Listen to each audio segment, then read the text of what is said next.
Mr. Fob Master, the biggest problems with Arknights Endfield. And then my video is gonna be the real problems with Arknights Endfield. And then the duration is gonna be 2.5 hours, alright? Bada boom, bada bing, bada bing. Michael Tash, honest review of Arknights, no sponsor. This is gonna be Fob Master's honest review on Michael Tash's honest review on Arknights Endfield, no sponsor, right? Now let's take a look. Hey, watching. Hey everyone, M-Test here. And for the first time in a long time, it honestly feels like the community sentiment for a video game is... Bro, I swear, Forbes chat just hates everything, bro. Name me one thing that Forbes chat does not hate. Anything that Forbes watches, the chat just, oh my god, bruh. Oh my god, bruh. Oh my god, bruh. Arknights. Oh my god, bruh. HSR. Oh my god, bruh. Wuthering Waves. Oh my god. Like, what does the chat even like, bro? Potentially worse than mine. Are there pain points in Arknights Endfield? Is it? I don't know about that. I feel like at least all the public sentiment I've seen. Yeah, look at my chat. Bro, look at my chat. Yay! Muga Michael Dash. Muga Michael Dash. Very good. Wow, my chat is being so... Yay! Yay, we love M Dash here. Wow, exceptional. Say it, chat! Wow, very good. Yes. And then it is W chat. W, very nice. Pretty big majority that it's loving the game. It's just like a very vocal minority. The community is referring to as Saint Tontas. I don't know if it's just him, because I was watching MrPokke and there's apparently some Arknights Endfield drama about with two creators. It's like...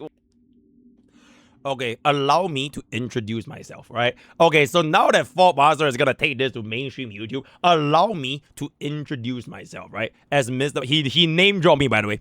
He name dropped me, right? So basically the situation, oh my god. Basically the situation with the two guys was Cookie versus Tobu. So Tobu basically made a... I'm not really sure how to... It's a 1.5 hour, very well edited, well scripted video discussing like his Arknights Endfield review, basically. And to summarize the 1.5 hour, he wasn't too happy with the final product, because the game removed a lot of things, or added a lot of things that didn't go with what he felt would make Arknights Endfield a game that is a game made for the right target demographic, right? Which is why he ended off the video with a game for... What, a game for no one is a game for no one. Like a game made for no one is a game for no one, or something like that, right? Because I believe Endfield, they basically added like a lot more casual friendly features. For example, the blueprints, right? They added the quest markers to walk around the map, which clearly people like myself, right? Myself included, we need those quest markers, because I don't know what the fuck, I don't know how to point directions. You know what I'm saying? He basically Arknights Endfield make on the combat, right? The combat in which previously, back in the earlier CBTs, you could like literally stop time and select where do you put down your skills to let go of your skills. So it felt like low-key a little bit like turn-based, even though it's in an action RPG, which all of these points would basically require more micro, right? So if you guys play League, micro is your individual champion control, and then macro is like your map awareness, right? So like all these things, they added like more layers towards Arknights Endfield, and the devs basically removed a lot of it and basically simplified the game. I think simplifying the game is a pretty, or like casual fight, right? They casual fight Arknights Endfield so that they made it like as low of a barrier to entry as possible. All right, the tutorials for the AIC, the zip lines, the quests, and everything, so that people will literally be like handheld by Endfield to try to get to their experience, which I think Tobu didn't really like that, which is why it was a game that was not for him. All right, like he preferred the older CBT. So that's like his stance. Then Cookie was the other Arknights content creator, where he disagreed with the things that are said because Tobu has said similar things multiple times. So Mr. Cookie was like questioning what was the intention behind making these videos. Like, are you making these videos out of like criticism and you want a game to improve, or are you just making this video for like, you know, like with bad faith, essentially, right? So there is a summary of the Cookie and Tobu situation. I bet to you, Fop. The one dude who crashed out about dodge, and then and the dodge. The other dude who like dodge. thinks the way he does content is like bad or something. I don't fucking know. Stop making shit up. No, I'm not. No, I'm not. Hang on. What are their names? I can no longer stay silent about Toboruo. So Toboruo, or whatever his name is the guy who crashed out saying Arknights Endfield changing dodge is like gonna be awful for the game, and that they should have just never like. I just also want to just point on this one thing, right? The gacha audience on YouTube are inherently hypocrites. Yep, I'm gonna call it Prime Pokke is back. Because it's very, very obvious, right? From one glance, this video popped the fuck off, bro. You know why? Because people want to watch these kind of things. Alright, who the fuck actually cares about not putting things on the flames of war, on the flames of drama and everything? Alright, and yep, you guys like it. And if a consumer is gonna like a certain product, then who are you to say a content creator is not gonna provide said product? You get what I'm saying? Punched it and then like basically, yeah, stuff like that. He's the one that like didn't want the dodge change. He liked it to be like the old system, you know. So, and it's holy moly, man! Like they have a live stream or something where they're like, Pokke was watching yesterday, where they just argue for like 2 hours straight. If you guys are wondering, the Tobu Oro, I don't fucking know how to. Did I spell it right? Oh yeah. He has a video with 180,000 views that says a game for no one, a generational mistake, Arknights Endfield. I ain't watching this shit because it's an hour and 30 fucking minutes. Like his takes seem to be coming from a side of, you know how like his take seems to be very similar to be like the elitists of a gacha. You know how Honkai Impact when Genshin. Oh my god, I didn't thought he was gonna say. You know how Honkai Star has this person called Sarah of the Lake,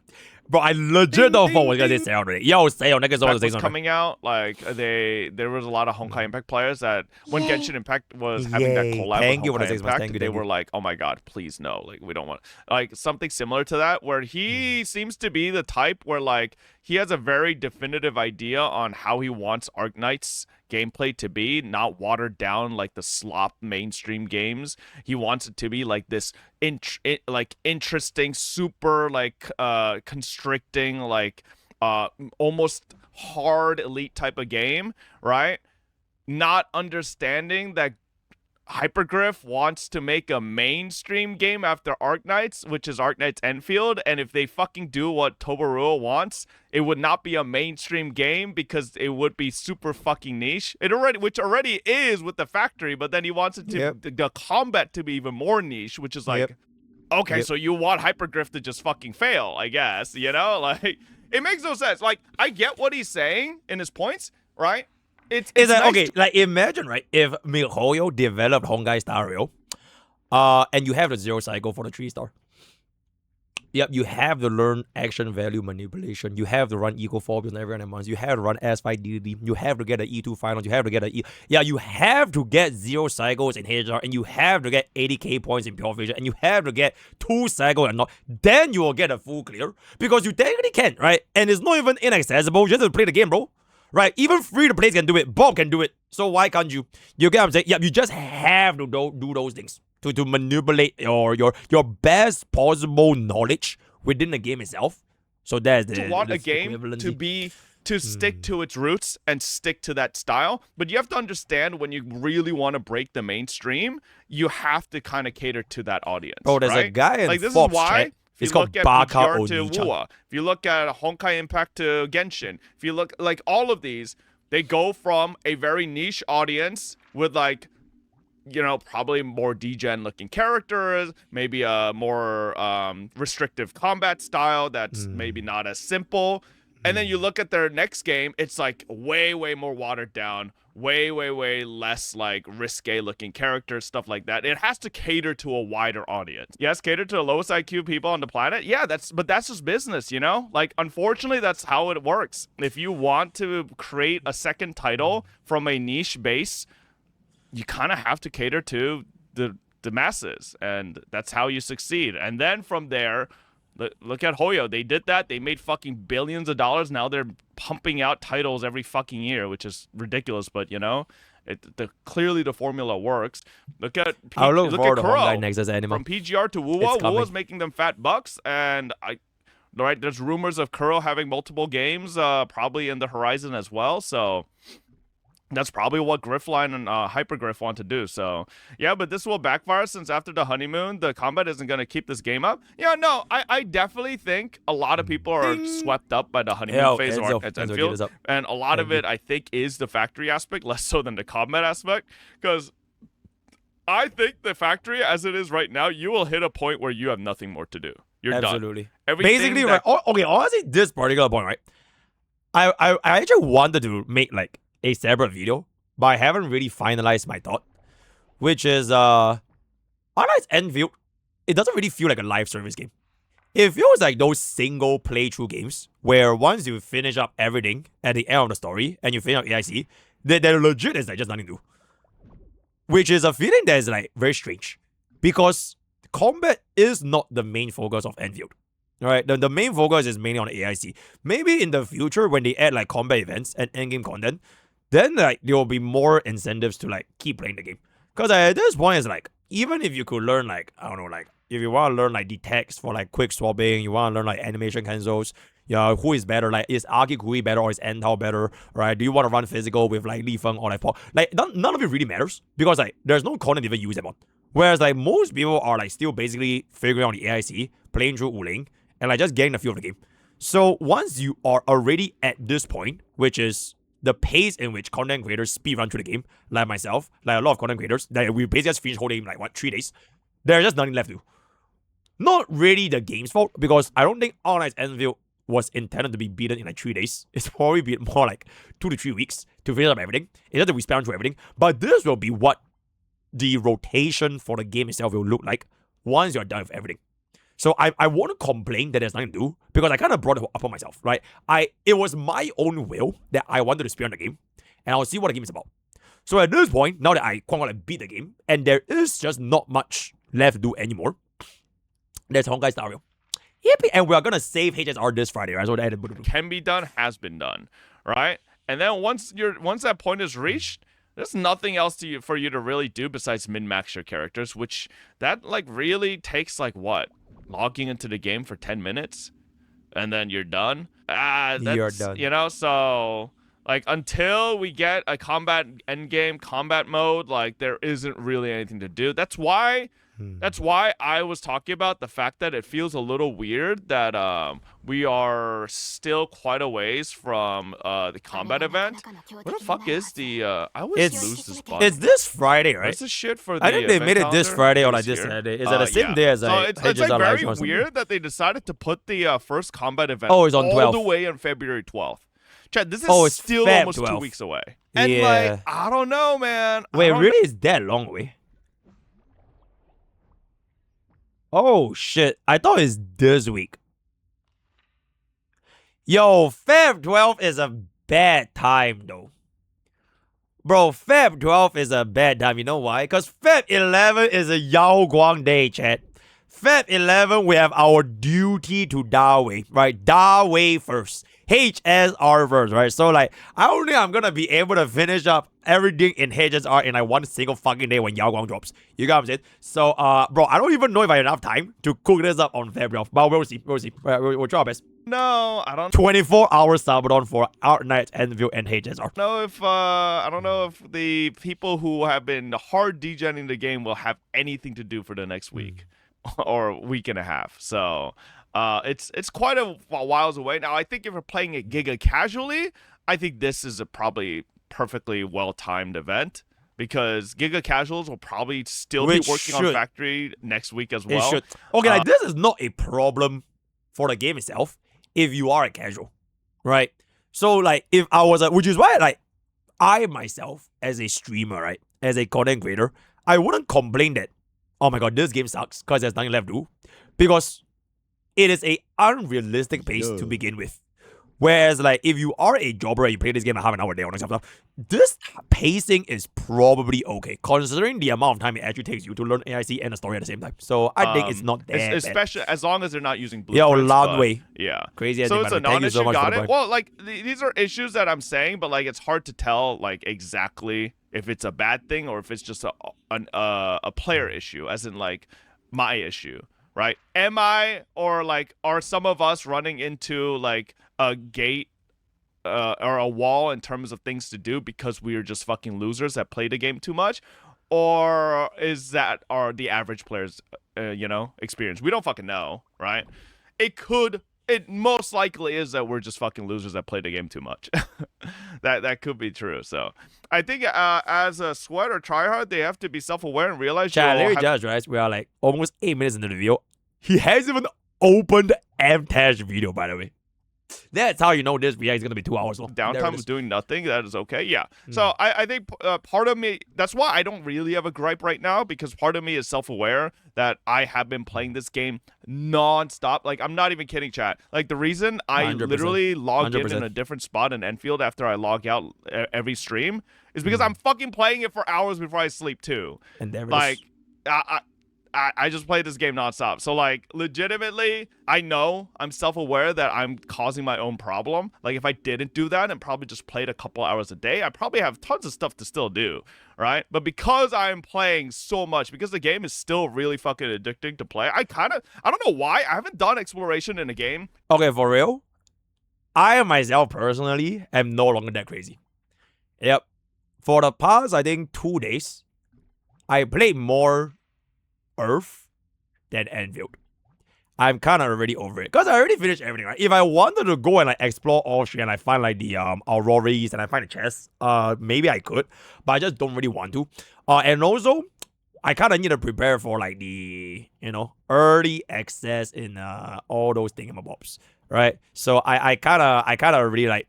It's in the chill step. In a million years. But right now in Enfield, it's kind of addicting to just run around and find stuff to do. I don't really know why, but yeah. Because you want to flexing? I don't know if that's really a thing, but it's just fun to do right now. And I still haven't set up the zipline infrastructure that I need to do in the other maps, which I plan to do as well. But yeah, I played this game casually. I'm already like, 25 bro. Not even the first part is finished. You speedrun this game and no life. That's why. Yeah, but I'm self-aware with it, right?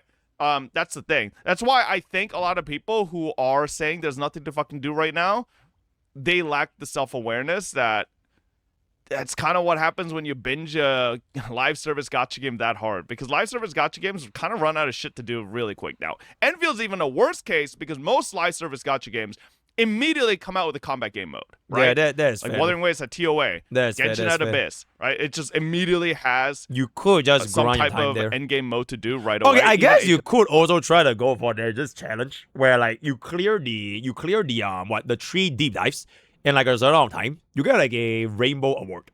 I think for Rodan, it was like, 120 seconds. And then for like Trigaceros or whatever the fuck, it's like a certain amount of time. And the same thing for Marble. So if I really, really wanted to go and Jafar had fucking Memory of Chaos. But like, Arknights Endfield or you could play League. Yeah, you could play League. They have that extraction game mode, but that's not really an end game. It's just literally the mobs in there are one shot.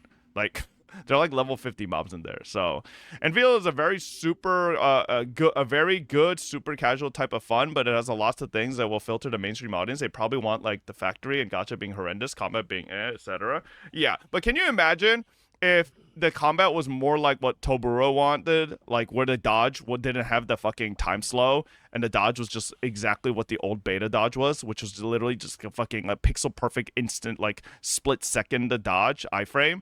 Like, brother, nobody would want to like. I think people like myself would still play it, but I think a good portion of people would have fucking drawn the line on that combat, you know? 100%. Bro, I'll be real, the game is great, but the main glaring issue is the pull economy and the gacha system. I think the pull economy issue is going to really come to the front next update. A lot of people, including myself, might not feel it now because it's released and there's so much to do. right now there is, if you technically explore everything and do everything, there's enough. But what the fuck do they do next patch? Because they ain't releasing fucking 2 full regions next patch. So where the pulls gonna come from? I don't know. He's right. I don't know where the fuck they're gonna give us the pulls from. There's nothing for me to comment because I said If they hit us everything with 2 exactly new limited in my own characters and review. there's only like 1 So new we'll let zone, Mr. but there's gonna be nothing unless they put a fucking chest every 10 feet, like maybe. Explored everything at the hard-hitting starter, and I really do just wonder though, like why not just add like more gems to like AIC expansions? Like it would just make sense, right? Like the game is already so much more focused on AIC, and you want to create a community which prioritizes AIC and learning how the conveyor belt works, right? There's like the tutorial for every single building, right? Which technically they do give you a little, but it's like, oh my god, it's like, well, you get like 2 pools. Like 2 pools for the entire simulation in Wuling and Valley. It's like 2 or 3 pools. Like, it's really, really little. So like, it would have just made more sense to tie up more pool currency to the feature of the game in which they are making their unique selling point. Yep. Because at this point, right, if all of the pool currency is weighted towards like exploration and chests, and okay, it's really just exploration and chests and side quests, right? Then like, is there that big of a difference compared to like if you were to just exploring like say Genshin Impact, right? And Genshin Impact doesn't have AIC, so it will just take the average jobber a lot less time to get that one-time pool clear, because you would be focusing on exploration. Whereas in Endfield, you need to do both exploration and learn AIC from scratch. So it's not very total 50 pulls to my name. Accessible. Well, you hard pitied. So what is that? 120, I think, right? And then 50, so 170. You have 170 pulls. I heard somewhere that if you literally got everything on this patch, I think you end up with like a total of like does anyone know the exact number? I heard it's like in higher than like 200. 500. But like now that's cigarettes. with 1, 2, 3, 4, 5, 6, 7, 8 areas to explore. He said it. They're not giving us 8 areas next patch. We are at most probably getting 1 or 2 more Wuling zones. Bro, look at his chat. Oh my god, his chat is the exact fucking same, man. Except that we have a better version of 6-7. Instead of the city cat. It might not even, but like most likely, right? If they give us like 8 more zones next patch, I'll be like, you know what? I was wrong. Hypergriff is just locked the fuck in. They are pumping out areas. Like, there's no way they could keep that like, up, if they actually give out 8 regions per patch, bro, it's gonna be so overwhelming for casuals. It's gonna be even overwhelming for me. Like, I can't imagine myself doing this like launch grind for every single version, bro. Like, it's just not sustainable. I need to play my HSR, right? I need to play my League. I need to play my all those other thingamabobs, right? So Stella, I don't know how they could keep it up from now. Like, obviously, I think the smart thing to be right now is a little bit apprehensive about the future in terms of pull economy. I think being too positive about it is a little goofy, because realistically, most of the pull economy in this game is from exploration and unlocking stuff. So if you don't have all that, I don't fucking know, you know? I can see them adding events. Oh my god, bro, just watch the fucking M-Dash video, like, bro. Holy the issue is, shit. it really comes down to the timing of the bro, events, it's too. just Chat, getting by the time Umbral Monument comes out, bro. Levitane's gone. Forbes, chat, is Malphite, Malzahar, Yasuo, fucking, I don't know, like every single fucking crowd control in the entire world is in this chat, right? Bro literally cannot move. Assuming Morgana, next patch is... Oh, you guys can't... Oh, man, this shit's so stupid. Assuming next patch is only 2 banners, then maybe the banners will be longer. So, like, technically there will be overlap where, like, maybe if there's multiple part events, you can hit most of it in one banner, right? But we'll see. Because, like, the reality is, if you have 2 banners, you kind of want the players to have access to most of the free-to-play earnable currency within at least one of the banners, right? And also, they purposely made limited exclusive banner polls that you can't save into other future banners, which is completely fucked considering the pity doesn't carry over. I still think I still think Hypergriff needs to fucking change one thing, is the fucking free pulls that you get for rolling needs to just count for pity. But like, I could see how it could partially be a good thing that it doesn't count, where like, what if you get the character on the free pull? But that's like, I feel like once in a fucking blue moon. That is, the chances of that happening is so fucking rare. Yeah, if you guys don't know, there is a free 10 pull that you get while you roll that like you could just hit, but it doesn't count towards the pity. So technically, you could have a moment where like you could get Levitain in that free 10 pull. Is a 0.8%. It is just a completely separate, no pity, no soft pity. Like if you're in 65 to 75 or like, there's just nothing. It is like a super different, as if High Mao himself just gave you a tempo, but it has nothing to do with like your current banner progression. It's as if you just got your first tempo on that banner. So and like your pity doesn't like get reset. It's like, whoa. I'm not sure if it's gonna be for every single banner though, but we'll see what's up. Smack won it with the free pull and kept the 120 guarantee. Yeah, like that would be the best scenario. But it's smacking. like, that bro, imagine Smack watches this video often, and then he'll make a 5 hours. I got a 6-star on my free tempo chat. It was just fucking Pog. So and yes, or they're frustrating things like the Gacha system that absolutely destroyed me. Yes. But do I think that there's also some good here that maybe is getting missed or glossed over? Is this MTash video sponsored? It is sponsored by Ethereum Restart, so not Arknights Endfield. Yes. I'm going to give you my honest take on the combat, on the story, on the factory, and a lot of the different things that are in this game. And I'm not going to give it an official rating or anything like that. I'll be honest, I'm surprised that Theory Restart's still doing sponsors. I don't see anybody playing that game, at least content creator-wise. I'm sure it's still doing well because it seems to still be making money, but, like, I don't know. But well, that's -1 sponsor right. I love Ethereum Restart. I love Ethereum Restart. Let's get started. This video is sponsored by Ethereum Restart. They are making some massive changes going into the 3rd season. They've got new characters. They've got updates for both returning and check out Ethereum Restart today. Now, I can very much understand some low scores, especially in the beginning days of Arknights Endfield. I think that this game opens up incredibly poorly. I think it is extremely slow with all the tutorials, and it feels like a slog. And I was saying to my chat, the opening of the Wuthering region, if they started with that, I honestly probably would have been more engaged from day one. I thought that the beginning of the game was brutal. And I also think that so much of the jargon being thrown in is confusing. It is very hard to remember all the different places and names and minerals and this and that. It feels like overload in a lot of cases. But I do think that the story got better over time. I think that the factory system got better over time. I think that the combat got better over time. And I can understand people jumping in and giving this a 2 out of 5 star rating because they didn't put any more time into it. But first impressions do matter. And the longer I played the game, the more I enjoyed it as well. So I can completely see where those people are coming from.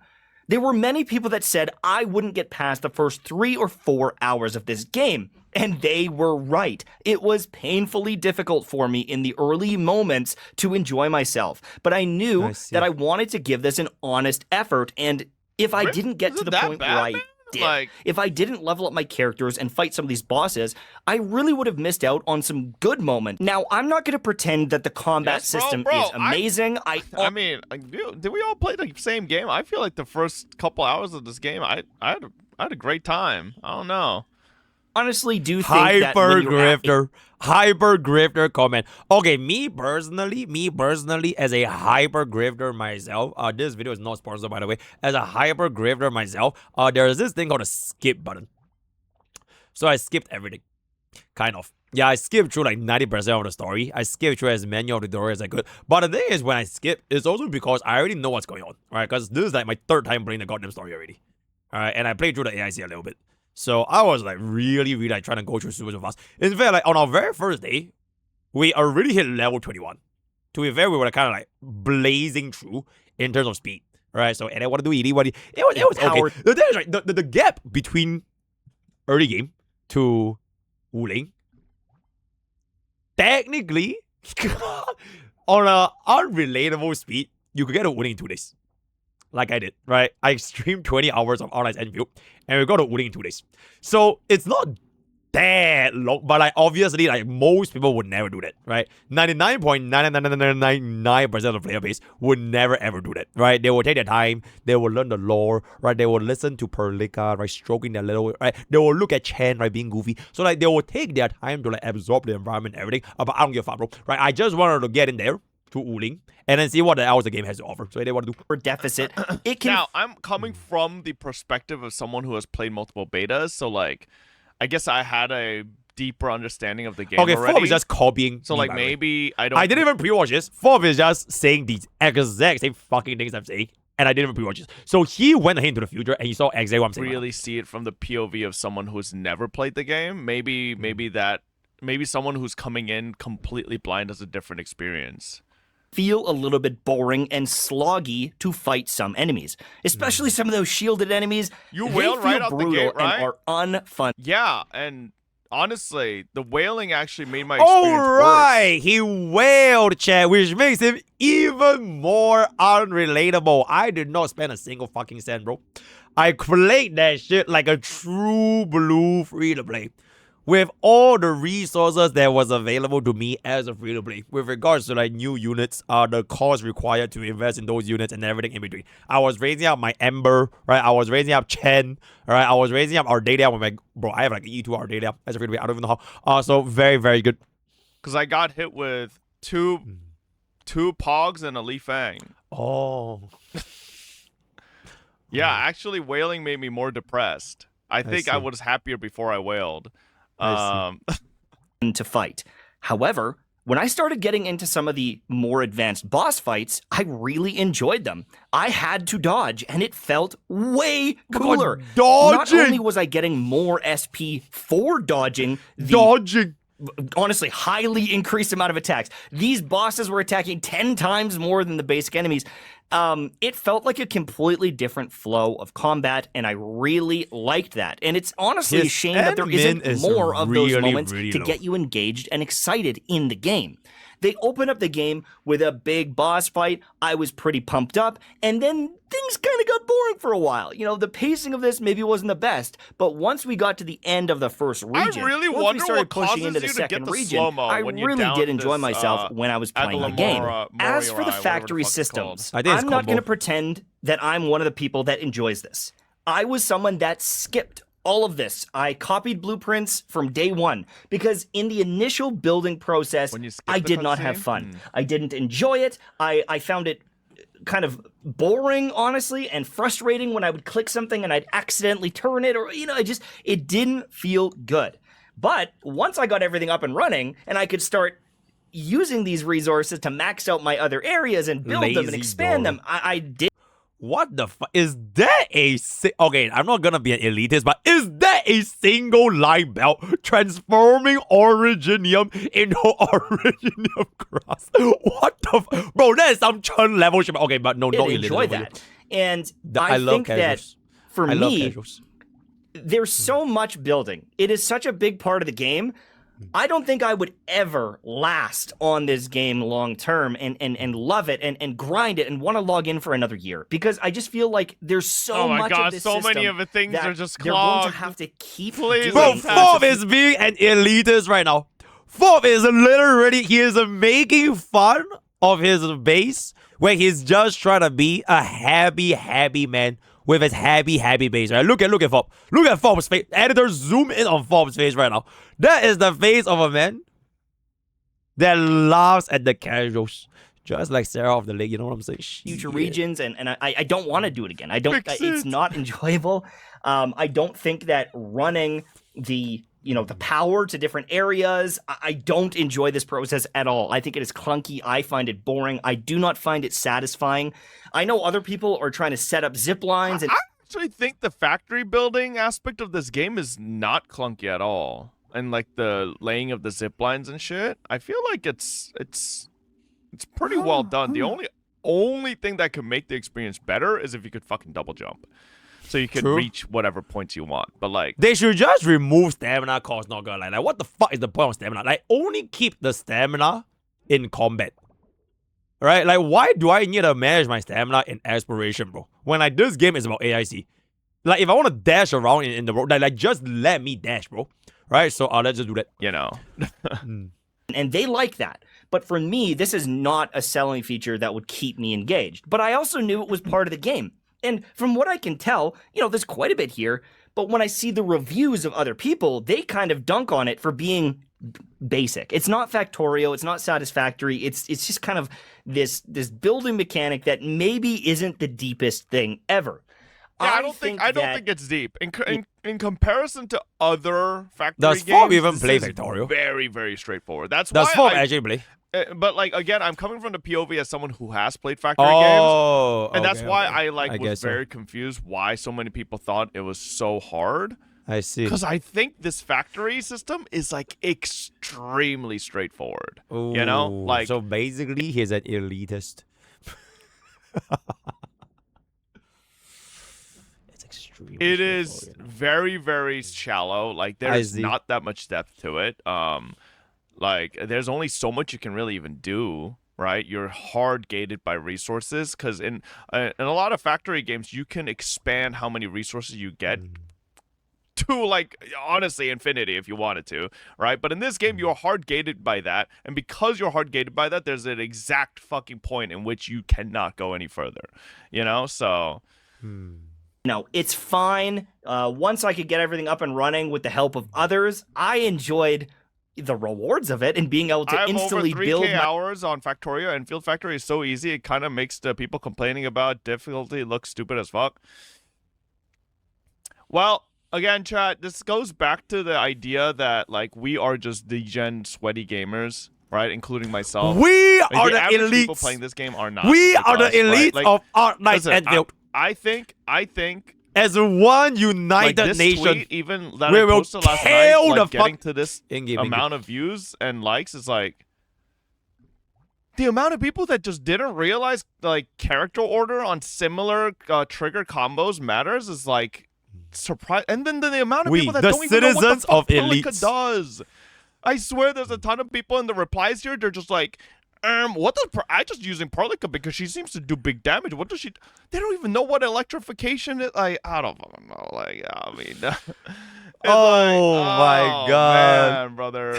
It's just things like these, and also this post, man. The amount of people who hate Factory in here.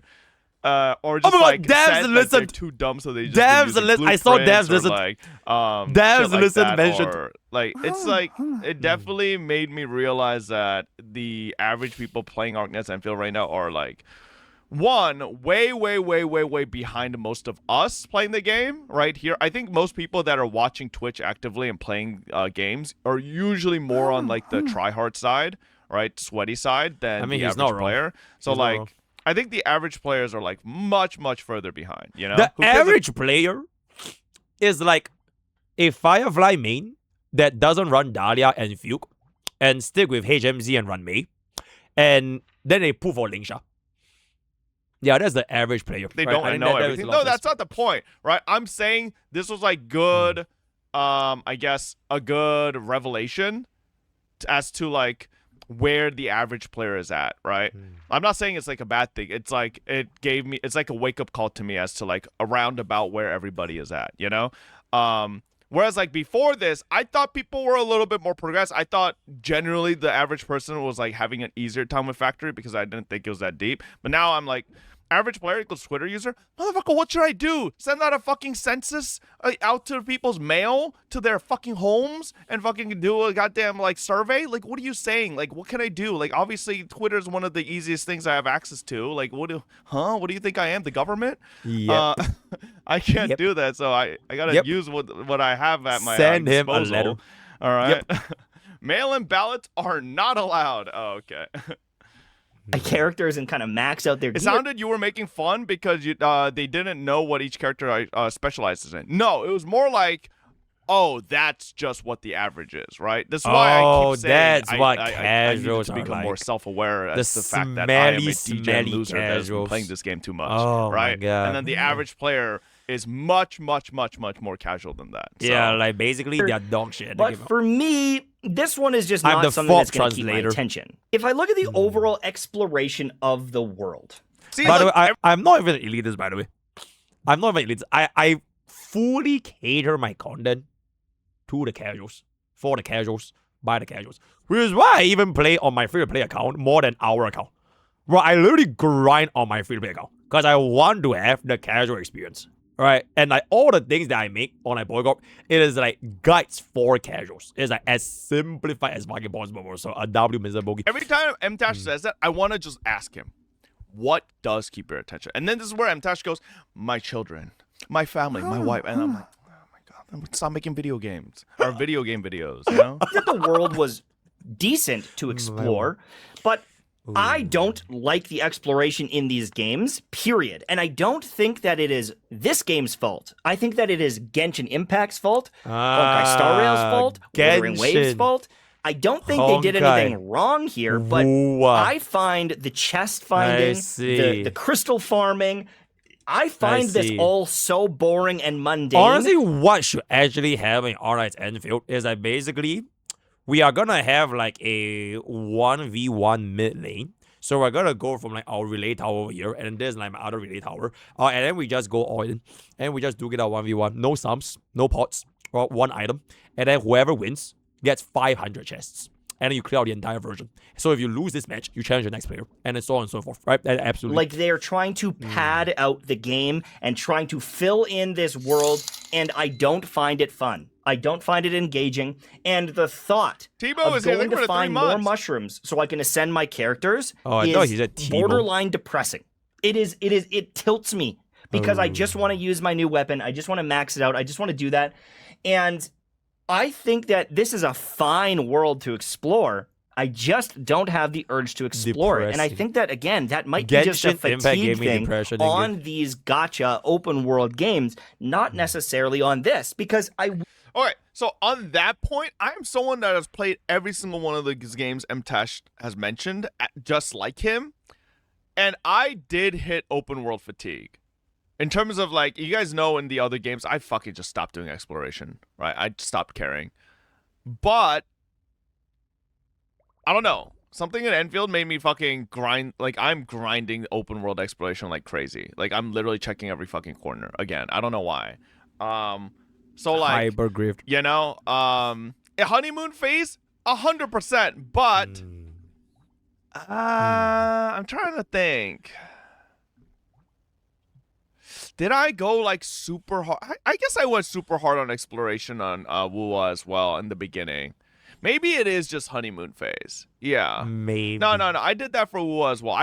I did literally a 7-day fucking streamathon for wuwa's release. So, you know, it might just be honeymoon phase. It is just surprising that MTash doesn't even have a honeymoon phase at all with these games. Like, MTash's honeymoon phase, I swear, lasts like 5 seconds. And then, like, the second he, like, Okay, chooses he the kinda gender right there. of his, like, main character, he kinda loses right. it. Like, I don't know. will also say this. Having these explosives and opening up new areas, there were definitely moments of exploration that was enjoyable. I just, you know, it's low down on the tier list of fun factor for me. I like the bosses. I like those big moments a lot Thank you, more. Chet. And when I have to spend so much time doing things that I don't want, I think that it kind of taints my overall opinion of a game, even if it's not necessarily I'm sorry. Or someone says C. bad or wrong. I think that it's just almost an industry issue. It is a fifth game in the kind of world and genre issue. I think first mover advantage was a big thing. I think Genshin got away with it. Everyone was like climbing to the tippy top of a mountain. If there's a chest up on that hill there, I don't care. I don't care to get 10 Primo gems or Abra Skimbus gems. I don't know what they're called in this game. Originium gems. I just don't. Gems. Overall, the sentiment for this game has been mixed. There's a lot of people saying the factory must. Given the size of Hoyo and wuwa communities. Maybe, I don't know. I just genuinely don't think MTash likes video games anymore. Because I've said this every time. He legitimately doesn't have a game he likes, you know? Aware. He's done. He's quit PoE. I don't even think he plays a Destiny mobile game anymore. I don't even think he plays a Theory Restart anymore. All right, even though he still gets sponsored by it. Like I don't know what he plays. All right, so Grow. There's other people that are complaining. There's his review is fair so far, though. No, it's fair for like him because at this point, a lot of us have been trained to understand that MTash just generally doesn't like games. At least he definitely doesn't like gacha games, right? But I can't really tell if he likes any other games either because I haven't seen him stick to any other game. He didn't like Where Winds Meet, which you would think would be up his alley with the boss fights and stuff, but no, he didn't like that either. So I don't really know what the fuck he likes. So I don't know. Have this weird amalgamation of people that love it and they knew what they were getting themselves into, but then also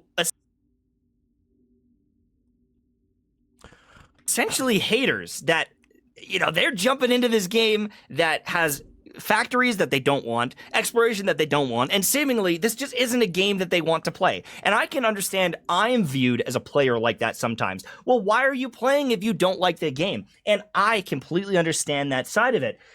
So I think that there probably are a lot of people that played this game and reviewed it poorly because they got themselves into something that they probably shouldn't have even tried in the long run. I don't like The Sims. You know, I'm not. What the fuck is that there, chat? I love that the game lets me spawn camp my daily stamina sinks. Those enemies hit pretty hard. What the fuck is that? Is that with his friends? He uses friends, right? You just get your friends to give you their defense or some shit, right? Because you can't even fucking place defenses that close to one another, right? Holy shit, right? Essence farm is easy that way. I guess that's probably fair. Shouldn't have even tried in the long run. Oh, you can? I don't like The Sims. Oh, shit. Okay. You know, I'm not going to play The Sims. I'm not going to go download Sims 4 or Sims 5 or whatever they're on and then downvote it because it's like, I don't like building houses because, like, I'm just never going to try it. I think that because this, you know, had a lot of hype because it was a big game. People have known about Arknights Endfield for a long time. I think that you did have a lot of that crossover and it caused quite a bit of kind of negativity in the first few days. Over time, it seems like the reviews are actually starting to go up because at one point it was like 2.9, 3.1, and it is starting to climb as maybe more people that are more familiar with the genre. Way, this thing, right? Corrector EXP and credit discussion for how much you need for your 1 to 60 and 60 to 90. There is actually a good way to save up a decent amount of this, which is from your regional distribution stores, because they have a lot of those one-time items for like your EXP and your Ascension, even for like your Tracers, but you ideally wouldn't buy them because you will want to buy the weekly Essence tickets first, right? Like for example, Vanity 4. But eventually, if they keep adding these kind of things to like a regional expansion, you could technically just use those materials to build up your next unit. So for example, right now, if I'm building my second team, which is my physical team, I don't really need a farm for Tracers specifically, because I can just buy the Tracers from the shop. And if I want to take my Ember to level 90, I can just buy the EXP from the shop. So you don't really need a farm that much, because half of it, or at least like your second team onwards, you can offset the cost a little bit from like the stuff you can buy from the regional distribution. So you save a bit of money. Because like, if you don't do that and you only farm with your stamina, right? Then where are you gonna spend like the rest of the materials? Like how many teams are you realistically gonna build in this game, right? So yeah, I'm more familiar with the game and the world. They're starting to play the game, and maybe they're getting past those early moments. See, when I talk about educational content, nobody flying gives a fuck. Or nobody gives a flying fuck, right? Like when I talk about good informational things about where you can save your stamina and where you can save your Tracers, nobody fucking cares, bro. I see Yvonne. I see S, right, bro? Then we might as well just eat slop, right? I will just, oh my god, man, I fucking hate anime. You know what I'm saying?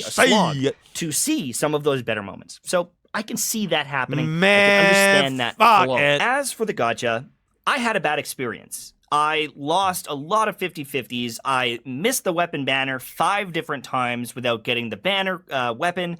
It didn't feel good. I got a lot of characters, but they weren't the ones I necessarily wanted. I could have won. You guys watched me the other day miss the banner weapon 9 times. Yeah. Crazy. Because I got so many doubles in a row.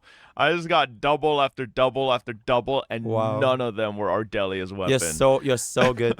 You're so relatable. Which is like, okay.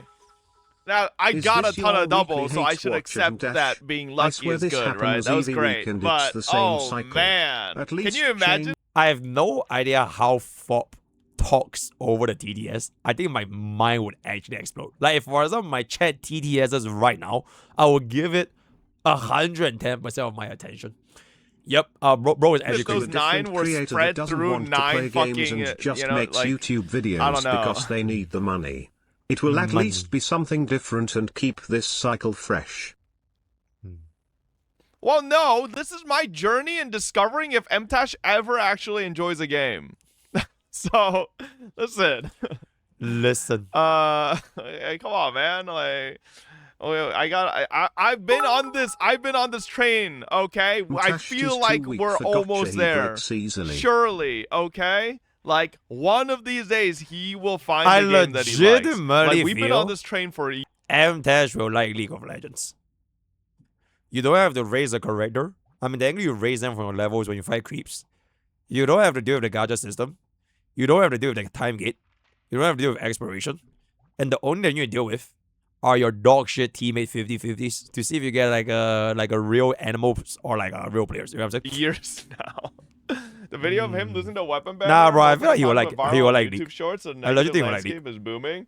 What happened with this whole Stella Sora arc?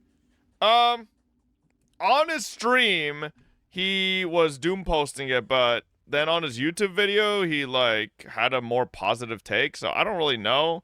Like at the end of the day, it was still sponsored. He might have just done us. I don't know. It's hard to tell because we literally tuned into MTash playing that segment. And he was not recommending the game to people, but then his YouTube video was like kind of positive. So,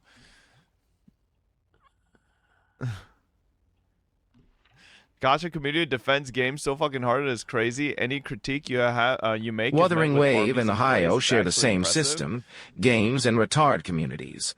I have 2 Gacha games inside of me. One is a retard, and the other is a retard. Which is why they hate on other games better than them, because it will make them to quit too loud. Bro, I swear Forbes chat is so mean. If my chat ever says this, I will cry on stream, bro. Alright, so this is how you know I have the most positive, family-friendly community. Bro, Forbes chat will make me cry. Alright, I will not let my kid watch Forbes stream, bro. It's too mean. I mean, it even goes him the both boom. ways, right? If you critique the game too much, then the armies of the glazers come out. But then if you're too positive, then the armies of haters come out. It's just like you just I'm ignore sensitive. the fucking It's idiots. cute. Shut the fuck. Or lost at 50-50 to future banner characters like Gilberta and Yvonne, and I didn't. And there's all these different factors. I got all the way to pity. And then I got the character. And instead of getting a new 6-star character and then getting Lavatain after that, I just went back up to 80 pity and it felt bad. You can feel bad winning the 50-50 because you got it too early and you can't... See, but I don't think I'm a fence sitter on games. I think I just genuinely enjoy games. And if I stop enjoying games, I just quit. Oh my god. He's just like me for real. Not even pre-watch, by the way. Like, I will just give it my all for whatever the game is going to be. And at some point, if the game is no longer what it used to be, no harm, no foul, it was fun, it did what it do, and then adios. Alright? Like, it is... Bro, it's an Asian thing, bro. That would be crazy. I don't know. I'm not the type where, like, I feel like it's worth a damn for me to, if I stop enjoying a game, to sit there and bitch about it while I keep playing. I just fucking stop playing, bro, and move to something else. True. Like... I don't think I don't really get if they're like, unless you're like so passionate about the game and you want it to improve and that's why you're sticking with it, sure. But like there's very few games where like if I'm at the borderline of quitting, like if I like really give a damn enough, you know? Like am I ever going to like make a video series or like stream ranting about FGO for hours, hoping that FGO will change the system. No, I'm not, because they're never gonna fucking change. I don't give a shit about it. I just quit. You know, it doesn't fucking matter to me. I'm just gonna move to the next game and find my fun. So I don't think that's really being a fence sitter. That's just, I don't know. I just find it a lot more fun for me to use my time to find the next thing that'll make me happy than to sit there being unhappy, praying that a miracle happens and my unhappiness gets fixed within that game. So someone should take the advice, by the way. For the weapon, you can feel bad losing the 50-50s. You can feel bad losing the 50-50. yeah, Girls for Online 2. Same thing, Girls for Online 2. I fucking started bitching about the what is it, Gunsmoke, and then I just flat out quit. I wasn't gonna sit there and keep playing it like hoping Gunsmoke got better. It's not gonna happen, so I just fucking quit. You know, bitched about it and then left. Same thing with Uma Musume. I got tired of parent farming. Now, sure, once in a while I'll make a horse, but like I don't really actively Are play you it happy anymore. I just playing fucking League stop every playing, night you know? after stream So, though, Ham? yeah, no, not bad. It's like a good, nice like wind down while I'm fucking doing other stuff on the side. So too close to the other pity. There's a lot of situations Gunsmoke, where it it's just basically doesn't feel GFL. good. That was the more of endgame the story content. every casual player unlocks, new build, and then play the game tutorial about, and tutorial for each building takes a lot of time, especially if you someone new for it and want to understand that, so you can't enjoy your new shiny character or your new weapon you get it, or even the story, to be honest. I have no idea what the fight just said. Yes. You have quit more gachas than Mtashlo, bro. Yeah, but I played more than you, so I can, you know, have a better take. And in my video, you know, I talk about it might not be the greediest and the mathematically worst gacha system, but damn does People it call it feel tourism bad. mode? It is. Listen, oof, as much as I may have quit more gacha games than Mtash has, I have had more fun playing games than I think Mtash has. Like, That's I deep. legitimately think I just generally know how to have fun more. That's deep, Mtash bro. doesn't seem to very much have fun in a lot of games. Oh my god, it's my cheddar. Lazy Doro. Fop is right. And there it is. I don't know. He gets like, I don't know.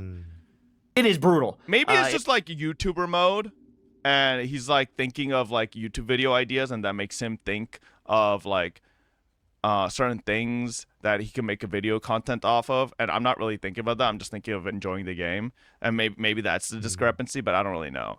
Spending money equals having fun.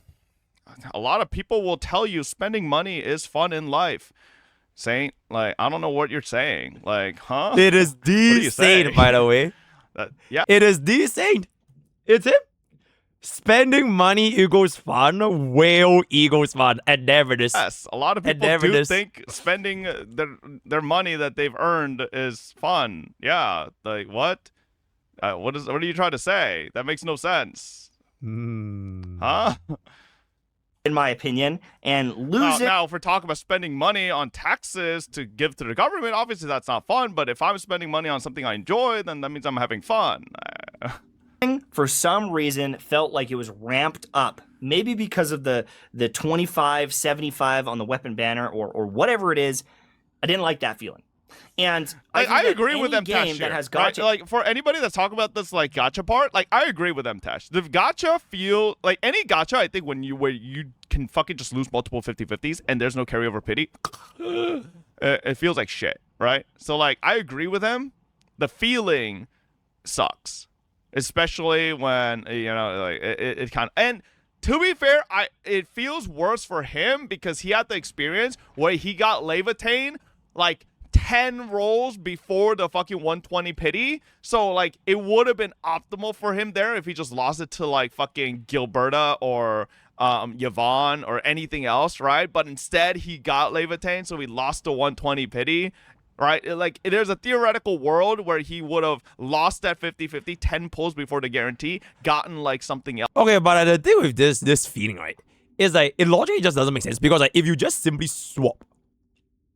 So, he just completely forgot that he has 2 early 6 stars, which is what led him to his 50-50 being around the same counter as his 6-star counter.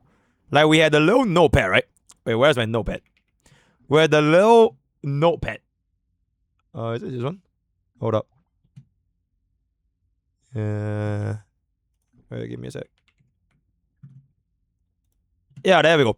It's like if this didn't happen, right?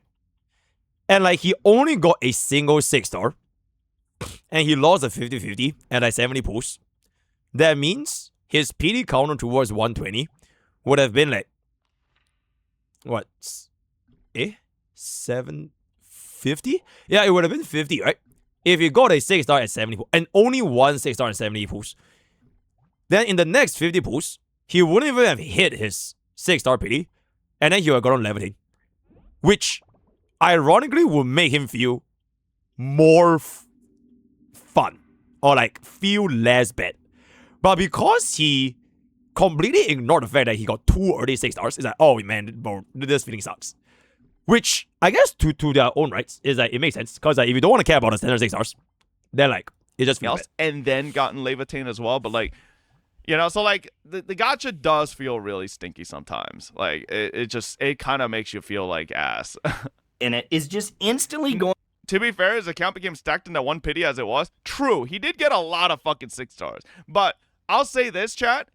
I think that doesn't really matter to some people because I'm sure there are a lot of you in here where you could get every fucking 6-star under the sun, but if you didn't get the 6-star you wanted that drew you to the game, you might quit. Okay, okay. Am I wrong to? I'm going to be for you. What is the difference between M Dash getting levitating in 120 pulls, where he lost multiple 50-50s, or he got levitating in 120 pulls, where he lost one 50-50? Like you would have still spent 120 pulls. It's not like he wasted like 40, 50, 60 more pulls just to get levitating, which is what could have happened if you, like, for example, you use the 50-50 system, right, and you go hard PD twice. So you go like 80 plus 80. That's 160. That actually feels bad. Because you have to spend those extra pulls. But for this, there's like just no difference. Like no matter how many times you lose, you are always guaranteed that rate up at 120 pulls.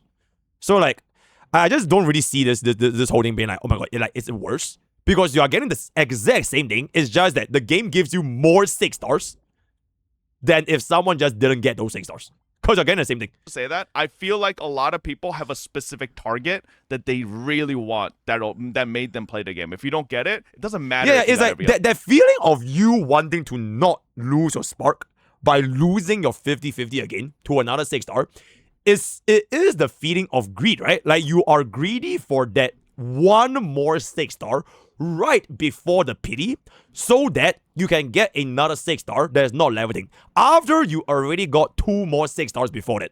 Like there's no other explanation for this. Because if you take away those early 6-stars, you would have just gotten a single other 6-star. Like any other person that put on the leveling banner, generally speaking, like if you only get one single rate up, you will probably only get one other 6-star if you lost, right? You get one around 70-ish, and then you go to hard PD at 120. That's it. So like because he got so many lucky 6-stars, then he wants even more, bro. Like he wanted one more 6-star on top of that. Like for example, like literally this right here, right? Like he was at this. So like if he just lost one more time after already getting early, he would have felt better.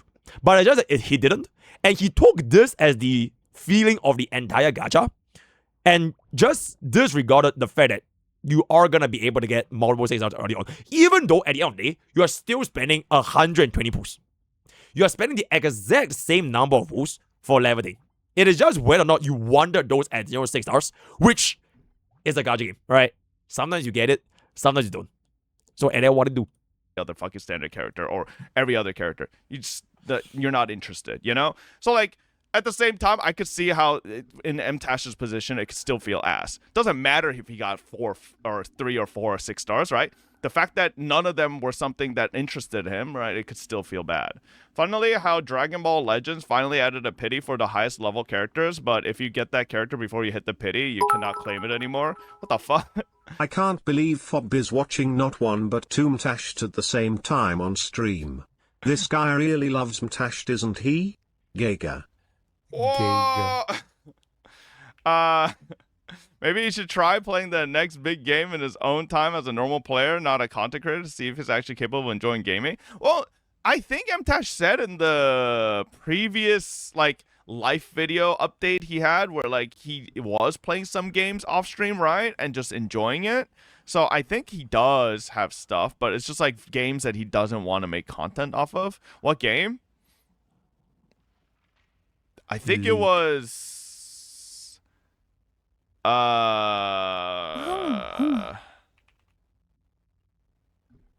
was it Silk Song? I think it was Silk Song. Yeah, I think he said something about like he didn't want to stream Silk Song because he didn't want to have to like talk on stream. He just wanted to sit down and grind, you know. I don't know if he actually did, but going to be worse. I don't think that these systems make the games better in any way. I think that this game had quite a bit of potential, and if it was just like a good RPG game, I think this game is getting like some hype, some big hype. But people get screwed on this. There's the factory stuff. There's running around and getting mushrooms, and I'll say it again. The fucking I think it just makes the games worse. So I know that I'm not like the biggest Gacha fan, but I think there are some really good things here in this game, like genuinely good things, and they either got missed, overshadowed. I feel like you and MTash need to get in a call at some point, Lamau. The funny thing is, I think MTash 100% knows I react to his videos because we've talked in DMs a bunch. And like I've talked to him before about his videos too. So like it's not like we haven't talked, right? I've talked to him. But so like part of me wonders sometimes if it, like when he uploads a video, he's like like knows that I'm gonna be reacting, but like I don't know. Or yeah, there's been times where MTash just straight up been in my chat while I react to his videos. So, wouldn't the #1 last right main have P5? Fuck you, Fub Gun. Reduced in their overall impact and hype. When I put Fob is biggest MTash fan. Okay, low key, chat. I've said this multiple times. I actually think MTash is hilarious.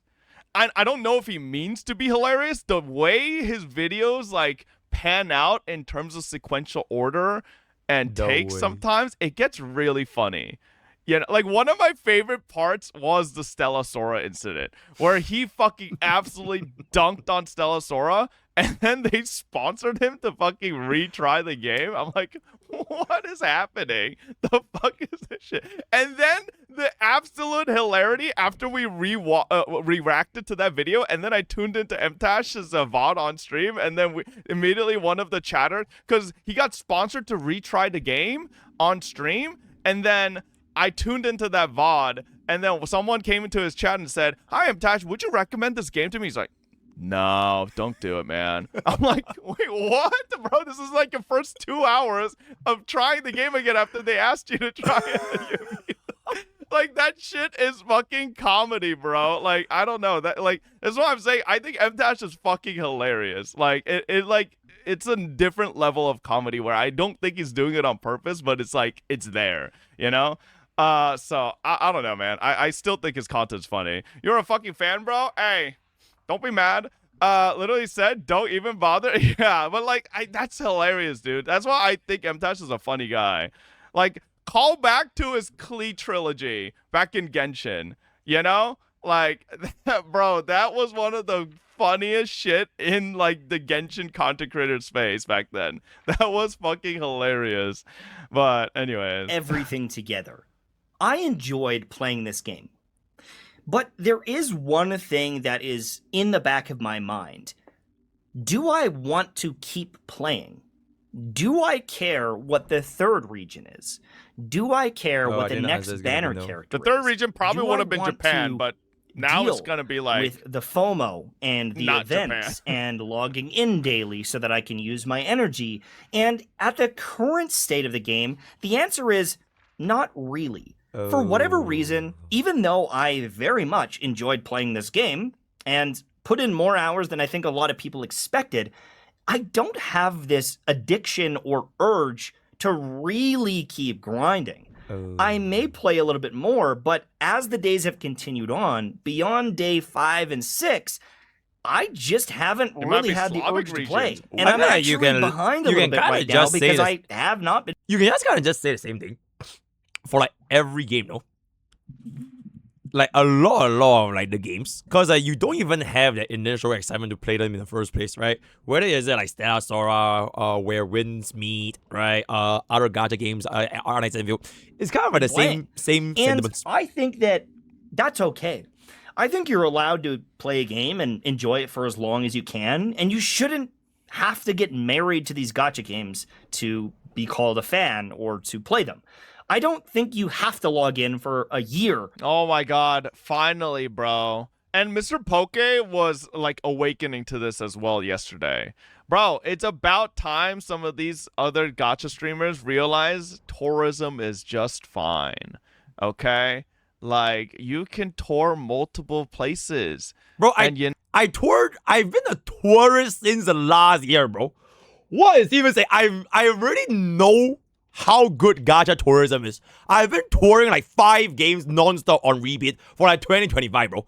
And then we have like 1 or 2 main games, which is like League and HSR. What is he even saying right now, right? And then when we get into that new... Bro, I ain't taking that. When we get into that new game, we give it our all, and then eventually if that game is gonna stay, fantastic. If it doesn't gonna stay, we'll just come back after a couple of months for their next patch. Just like how a tour is. You know, when something hot's happening, just hop back in. You don't have to be a CC that only covers that, right? Like, head tourist speaking, yes sir. #1 tourist reporting for duty right here. I'm just saying, man, there's just so many things, and I think, right, lots of gacha games have specific moments. And Fob had an under-the-table agreement where Fob would suddenly bring up his latest upload or some paid chatter link in the video.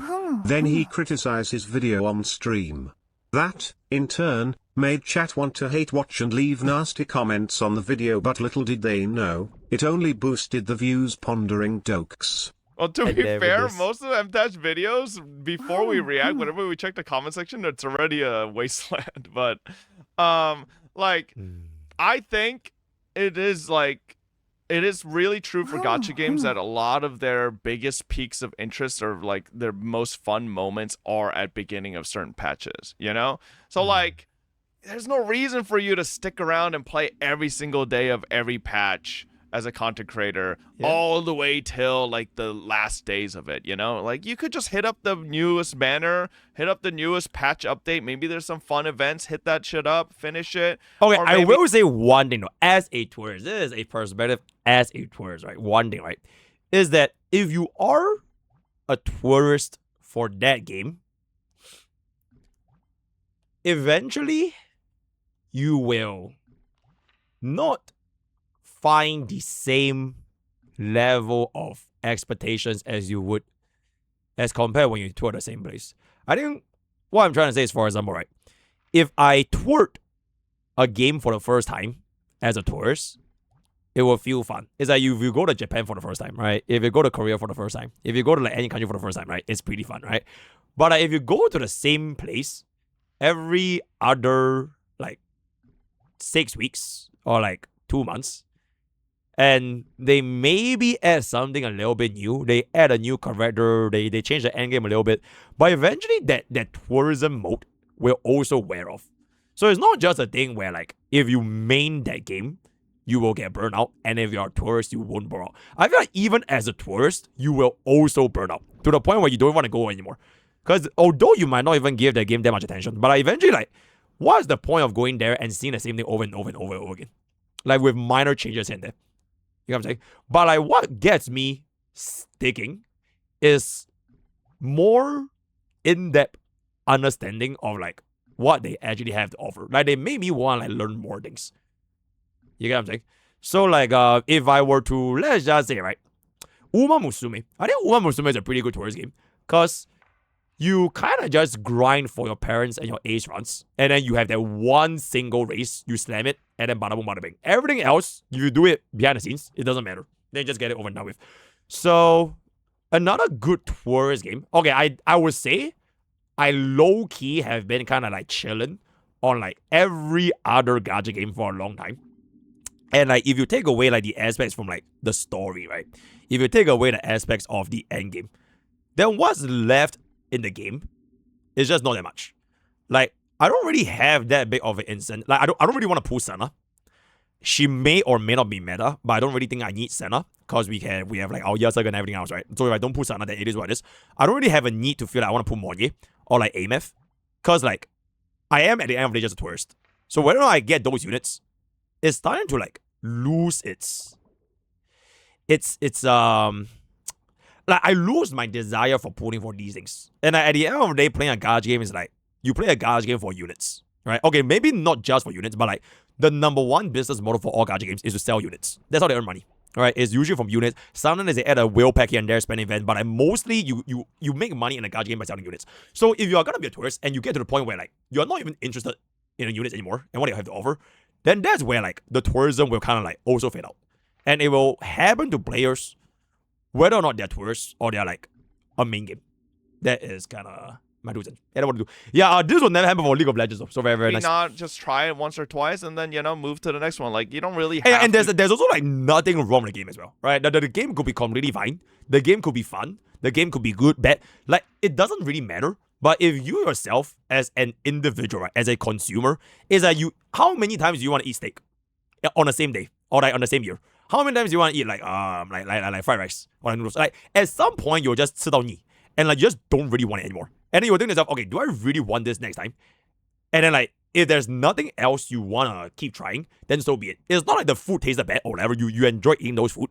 But if you wanna try other things in the future, then it is what it is, So yeah. Get married to it. So bro, that shit is a minefield. Frame 1 because people are already his routine. Yeah. Look at his top right UI. The guy hates collecting rewards. Okay, to be fair though, so do I. I'm pretty sure mine's pretty bad too. Look at that shit up there, bro. Okay, to be fair, I just haven't clicked these yet because I just logged in. I haven't done anything but reacting.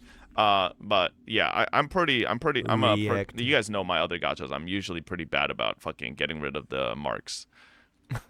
And 2 years, I don't think if they can keep you, you should stay.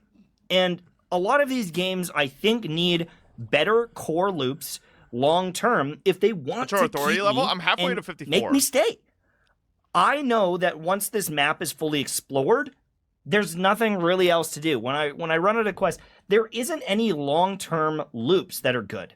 And the big thing here is they don't really have an endgame. They don't have an endgame at all. And I honestly want to touch on it because one of the systems that is kind of endgame or replayable content, it's bad. This game mode may be one of the worst game modes. This is basically like the discounted version of Divergent Universe Rewards. And then you never ever play this game ever again. Like this particular game mode. So like I've ever played in a video game. It is such an unhinged, disjointed mess, in my opinion.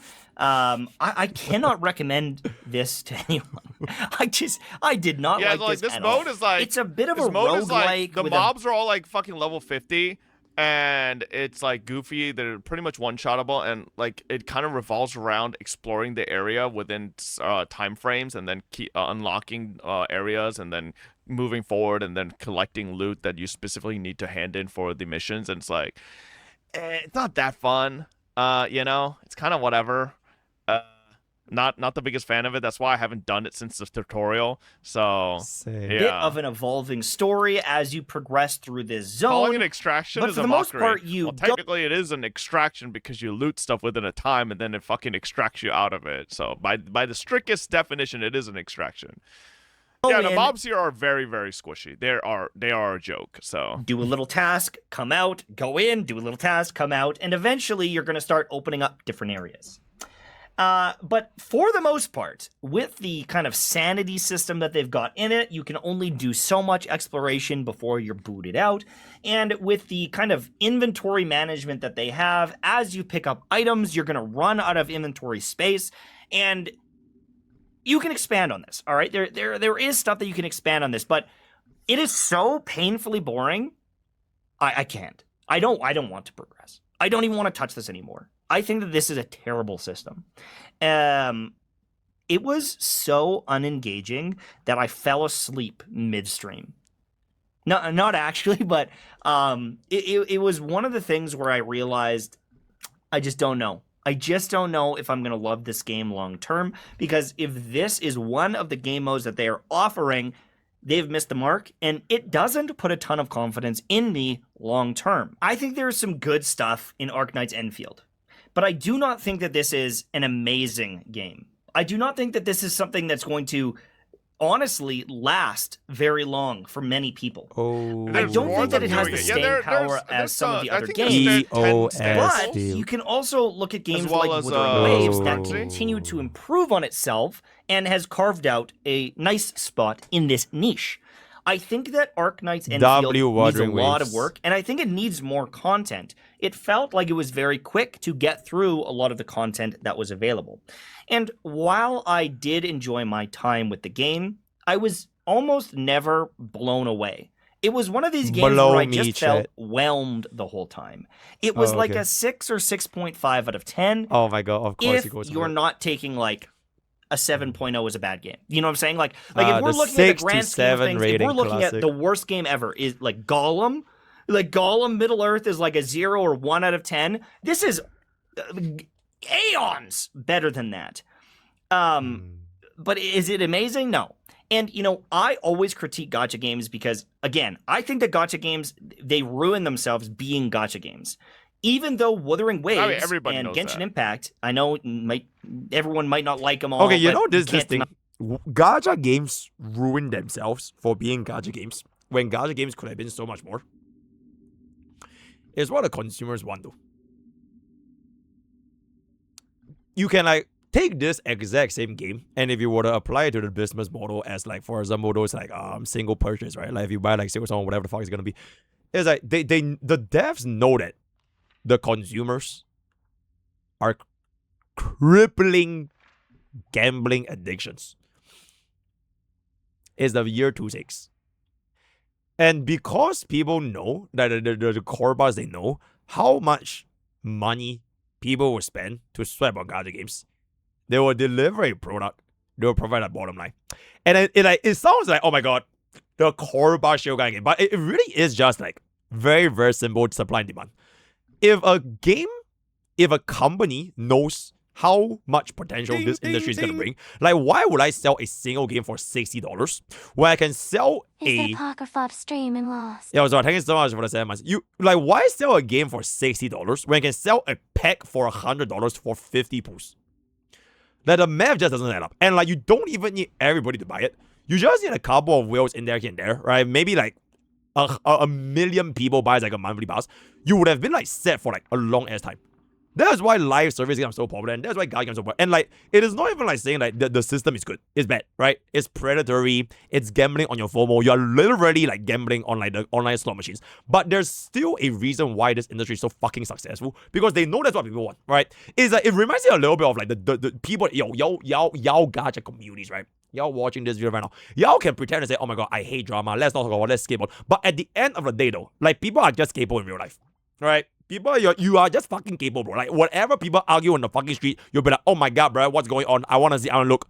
And when, like, actual things, like, about the game is gonna happening, most people are probably not gonna be as interested. Same thing for gacha games, right? Most players, they want to gamble. They want to be the guy that wins them, winning the 50-50. They don't want to drop $60 for a gacha game. Do you think more or less people will play Arknights Endfield if they release it as like a $60 game?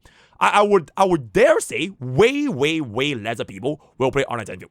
Even if they release this as a single title, $60, take it or leave it. It'll be like a way, way, way small market demographic. And like, that's just the way that, as sad as it is just the way the role works. So it is what I do. That they're big, good games. They're instantly like a 7 out of 10 or even 6.5 out of 10 compared to other traditional games in a lot of cases, because they're actively trying to frustrate you. They're actually, trying to make you spend money in a lot of cases. So I think that this game is like a 6 if Wuthering Waves is a 7. Kind of vibe. God. If you're understanding my scaling of it. No, I think that they have a lot there. And as a free game on your phone, I mean, come on, there's a lot of content here. I just don't feel like singing its praises. Man. I don't feel like I gotta get more in me and play more. But again, that may be fatigue of the genre. It might be because I feel like I've done some of these things so many times before. So that's kind of it from me. You know what? I'm gonna say this thing. Just because it's a gacha game doesn't make it a worse game. The system is bad, right? It's predatory. you are gonna feel the FOMO to swipe. But at the end of the day, if I'm gonna say like, okay, would I rather play a gacha game or would I rather play like a game that I play for $6? You kind of just think about like the amount of time you are getting out of your enjoyment, right? Like, I think Sekiro, for example, is a great game. I think Black Myth Wukong is a great game, right? Elden Ring is a great game. But like, once I'm done for good. Think about it. Like, whereas on the other hand, in gacha games, the amount of time you can dedicate to entertainment is limited. Gacha games are one of those few games where like you don't really need that much time, which is why it's like so popular for like, you know, the jobbers, right? The working class. You don't need to slam your like 50, 60 hours run for a single game and then you'll just be done. You can kind of just play a little bit here and there every single day. And then you can just let it fit. But of course, like if the gacha game doesn't suit you because of like the system, because you don't like the way that the economy works, or like whatever the case, that's also completely fine. But like just because a gacha game is a gacha game, therefore it's like it's bad. It doesn't really hold, because like if a game is really just that bad, right? If gacha games are really just that bad, then why is the industry for gacha games so fucking lucrative? Why are there so many other gacha games popping up every single year? There has been way more gacha games being released in 2026 alone compared to like 2.4 and 2.3 combined, right? 2.5 already was like so fucking big. This year is gonna be even bigger, because like at this point, corporates really know that people want this kind of product, right? People want to consume this kind of product. It's like Breaking Bad, bro. Walter White, right? Like, if we're gonna cook the 99.1% purity and you're gonna sell it to people, like, oh my god, right? It is so bad for them, but like, people are still, they're buying this shit up. Okay, it's a very bad analogy, because like, obviously gacha game is not like math, but like in-game. But like, you kind of get what I'm saying, right?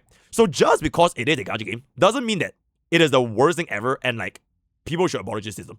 So it is what it do. Thank you so much for watching. Hopefully you enjoyed, and I'll see you soon, my friends. Bye-bye. So Mtash said, wait, wasn't it not a tweet? He said he had one more in him. Oh, I have one more in me. I'm going to try and cover. Okay. So will Mtash be back for NTE? Azure Premier. Was this the last Mtash gacha game? Ooh. Alright. See you, use code both times. Okay, bye-bye. Okay, I have no idea how long that react was. I think it was at least 1.5 hours, right? I feel like that was at least 1.5 hours. Thank you. And then we can, I didn't get a recording, by the way. Just help me get this timestamp, call it The Real Problems with Arknights Endfield. Capitalize the real. Gacha and gacha games are like going to McDonald's and eating salad and feeling superiority complex. Yo, thank you, Gacha Corners here. Moral grand People complain about it. Yeah, bro. I completely understand. It's like, you go to a fast food place. Someone else get themselves a burger. And then you look at them. Oh my god. Fucking fatty bombs. They're disgusting. Me, on the other hand, I will get a burger, but with a Diet Coke. So I clearly care more about my health than the other consumers. You're absolutely you're just right. Yeah, that was a very, very interesting watch. W video, W reaction. TLDR. I think Enfield, as of where it stands right now, okay, it's not even 6 or 7, right? I think it is a solid 7. It is as of this very moment, it is a very, very solid 7. It's not 6, it's not 8, it's not 7. It's just at that spot, the 7 out of 10. The exact same rating Gen Z gave for Provola. I think this is a pretty good spot. Then it really just depends on like how the next update is gonna be, how the combat event is gonna be. How are they going to be introducing the pool economy and everything else? Will they develop more for the AIC? And then we'll just see how it goes. Because at this point, I don't really feel a need to keep logging into Envy anymore. And the only gacha game that is going to be a 10 out of 10 is League of Legends, right? Okay, chat. I think this is... Okay, what's a 9? Okay, I think a 9 out of 10 gacha game. Ooh, what's a 9 out of 10, guys? A 9 out of 10 gacha game. I really, really, really want to say League of Legends though, because like League of Legends is the only game that I don't think I'll ever get tired of playing. Yep. And like your teammates are the gacha. you're basically playing gacha. You know what I'm saying? I think most gacha games hover around 8s. And then if you have your personal preference, like you are like biased towards the game because you like their characters, you like their story, you like their combat, you like their whatever it's gonna be, you maybe give them a +1. So the most, I think for me right now is actually still just HSR.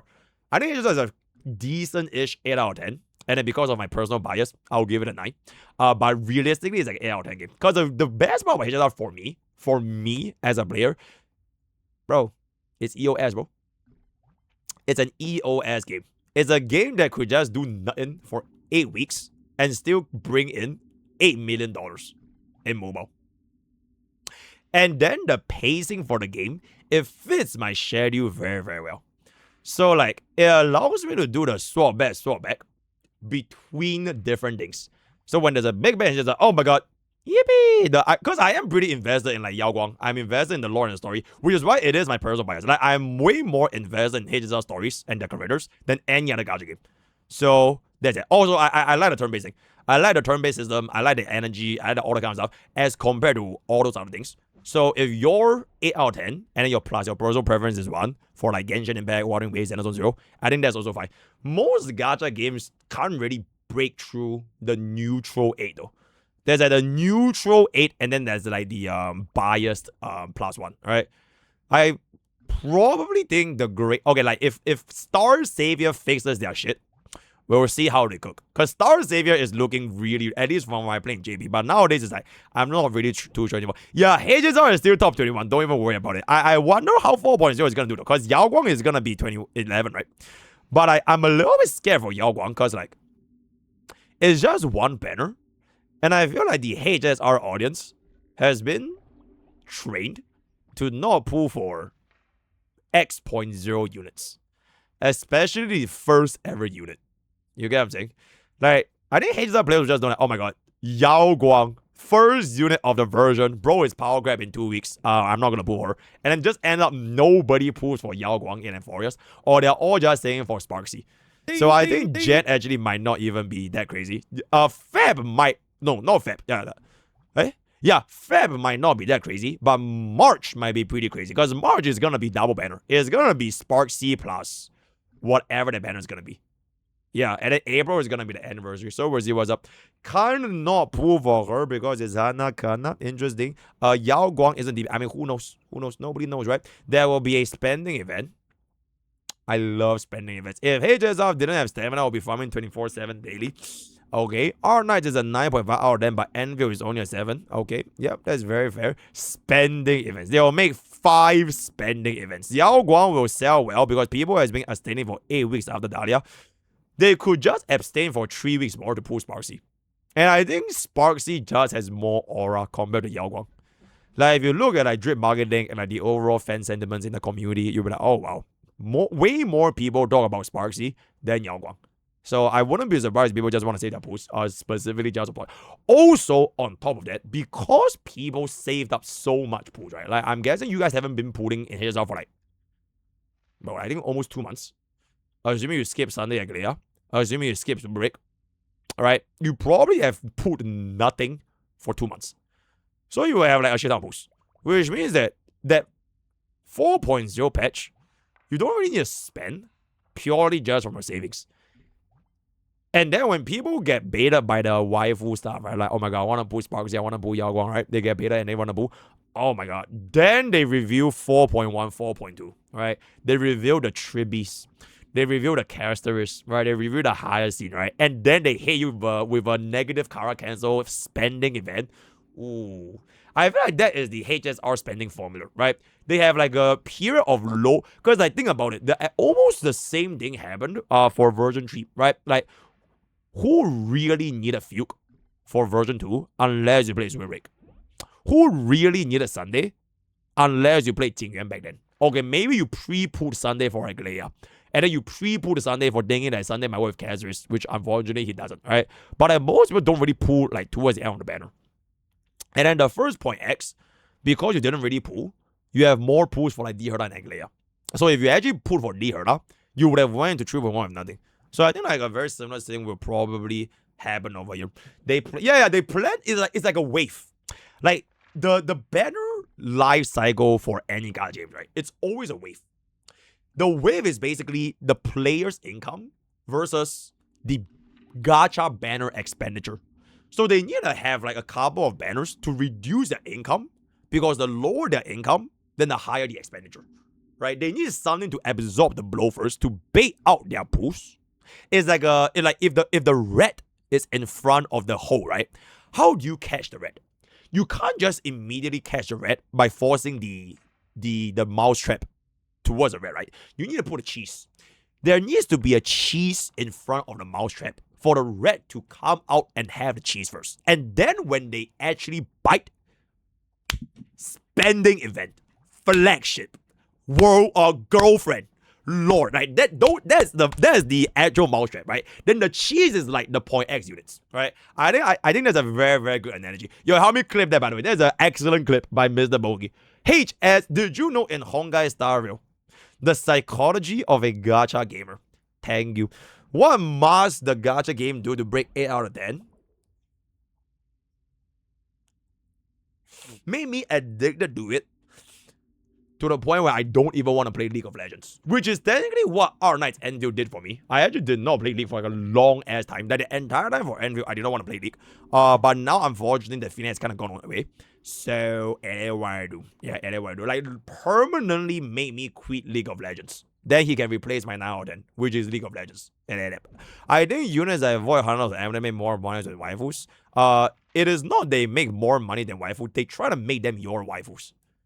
Okay, I guess not ready for Akron, but it really did it for Yasaga. Alright, the Yasaga girlfriend plus Void Hunter, bro. That they really went for it, right? So they combine both the waifu experience into the Void Hunter. It's like a meta girlfriend, which I feel might happen in version 4. They'll have like a meta experience with the girlfriend experience 2-in-1 to really, really make that mousetrap for the gacha players like a lot stronger. Yo, chat, give me 1 second. Let me go and take a piss real quick. I will give you guys some chowayos. And once I'm back, we'll finally save HSR. I don't need this chowayo. Alright, just hear this. Alright, thank you, chat. Thank you. You have cooled your last cool, my man.